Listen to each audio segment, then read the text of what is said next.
So what we'll be learning from this lab video is the main components of the head skeleton in the lamprey, mud puppy, and shark. We're also going to look at the appendicular skeletons of the shark and the mud puppy. And then we're going to be talking about the differences and the relationships between the different organisms and their skeletons. Hey guys, so today we're going to learn about the head and appendicular skeleton of a lamprey, a shark, and a mud puppy. We're first going to go through the visceral skeleton of all three. The lamprey has a brachial basket, pericardial cartilage, and lingual cartilage.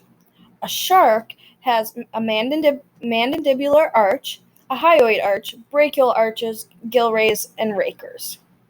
A mud puppy has a hyoid apparatus and brachial arches. This is the visceral skeleton, like I said, and it is always present in craniates. It may be bony, cartilaginous, or both. Now we're going to compare the shark chondrocranium and the mud puppy chondrocranium. A shark has a rostrum, a nasal capsule, an orbit, an occipital region, a foramen magnum, and a basal plate.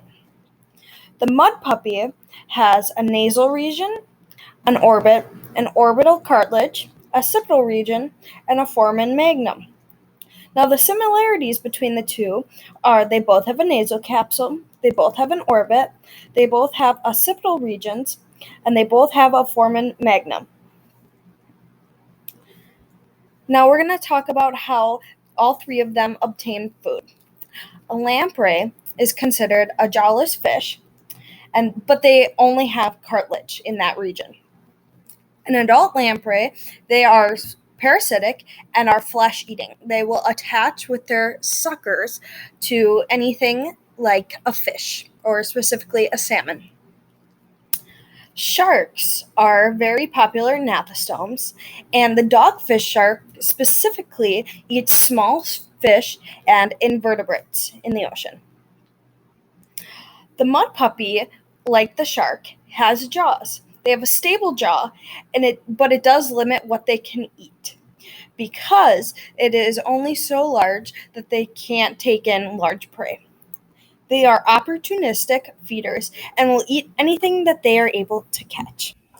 Okay, so now that we just compared the visceral skeletons of the lamprey, shark, and mud puppy, talked about how they obtain food, and talked about the components of the head skeletons in those organisms, we are going to be looking at the appendicular skeletons of the mud puppy and the shark. The reason that we are not also comparing lamprey is because they do not have an appendicular skeleton, because the paired appendage trait showed up later in evolution.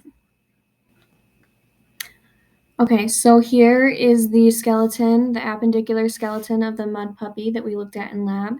You can see the cranium right here, where it connects to the rest of the body, and all these different vertebral segments.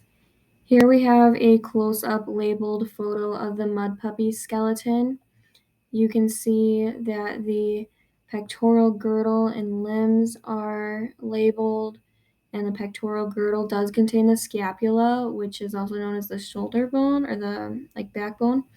And then phalanges, which are the fingers. And then, of course, that means there's metacarpals and carpals there and everything. And then the pelvic girdles and limbs are also labeled, which contains the ilium, ischium, things like that, as well as the lower phalanges or the toes, and then of course tibia, fibula, femur, tarsals, metatarsals, and everything.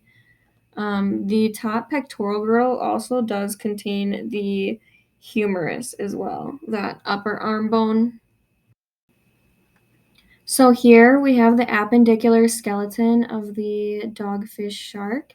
And it might be hard to picture this as a shark, but that's just because the appendages aren't directly attached to the spinal cord like they are in humans or the mud puppy that we just saw.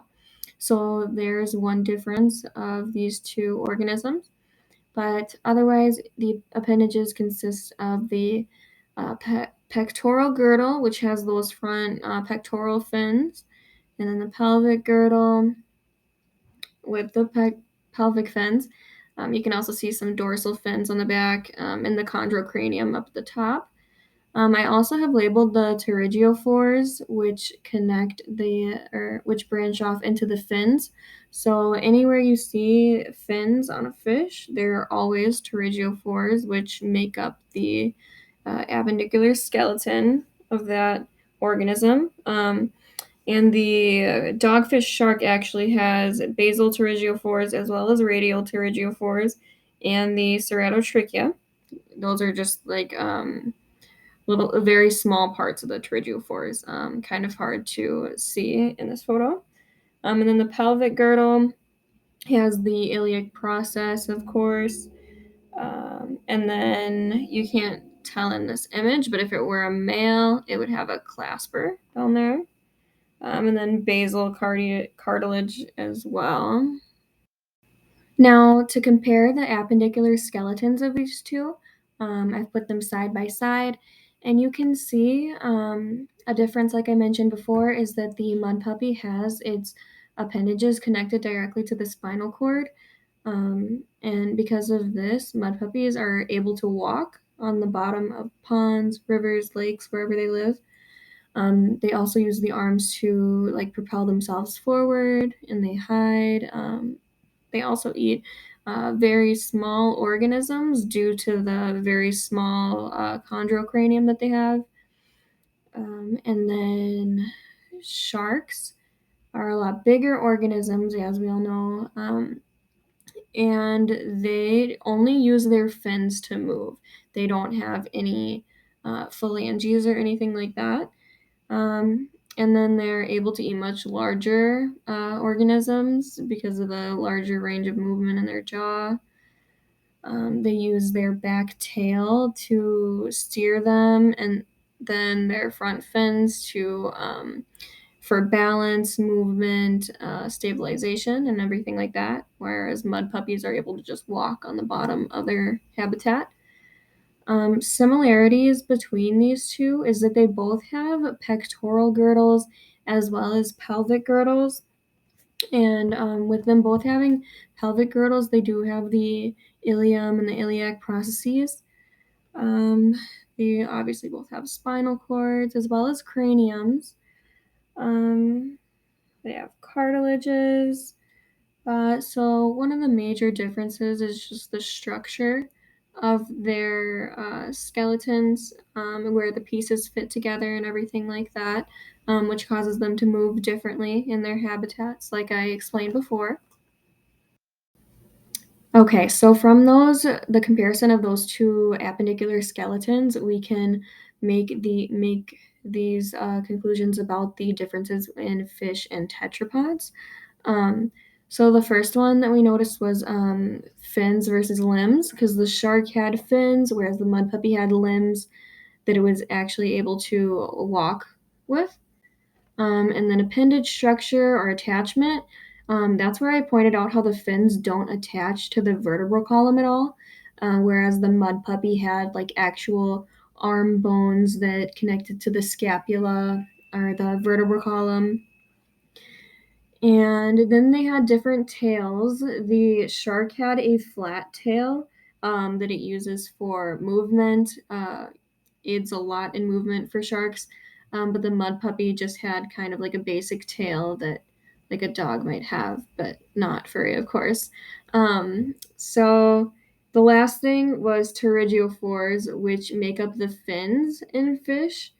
And I pointed that out in the images before.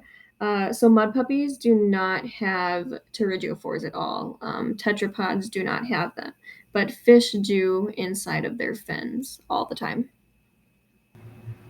Okay, and now to summarize what we talked about in this video, we talked about the main components of the head skeleton in the lamprey, dogfish, and mud puppy. There are chondrocraniums and the different components in there, like the foramen magnum that the dogfish and the mud puppy had. We also talked about the head skeleton anatomy and their types of jaws, how lamprey didn't have a jaw at all, and then the dogfish and the mud puppy had mandibular cartilage in their jaws.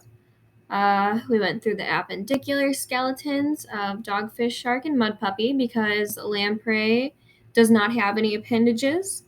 And then we talked about differences and relationships between those. Um, and we also talked about how the different organisms uh, obtained food, since they all are pretty different. How the lamprey doesn't have a jaw or anything and use suckers to attach to its prey, because that one was parasitic. And then the dogfish, shark, and the mud puppy. The shark eat regular organisms like you would think, like other fish, things like that. And then the mud puppy just eats smaller organisms like crawfish and doesn't have very much option because the fact that, like we spoke about before, their jaws are very small. So they're limited. They can only eat what they can fit in their mouth, pretty much. So, yeah, we talked about the differences and the similarities between skeletons and functions of the skeletons in lamprey, dogfish, and mud puppies today.